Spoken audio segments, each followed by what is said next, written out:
Македонските власти се согласиле да признаат дека македонскиот јазик е кодифициран во 1945 година, а Македонија пред членките на ЕУ и пред европските институции да изјави дека краткото име Северна Македонија се однесува исклучиво на политичкиот ентитет Република Северна Македонија. Ова стои во нон-пейперот кој го објави австрискиот новинар Кристијан Фердинанд од минатонеделната средба на Бујар Османи, Никола Димитров и Екатерина Захариева.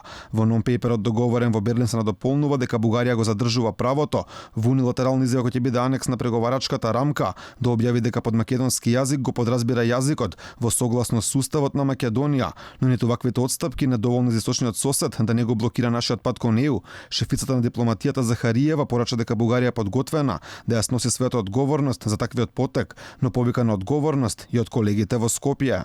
И јас сум многу согласна, Бујар, дека имаме долг кон идните генерации, не имаме долг и кон сегашните генерации. Мислам дека ако нема вистинско помирување и честно, со дух на добра волја, ставање на маса и одлучување на отворените прашања, тоа помирување нема да биде можно.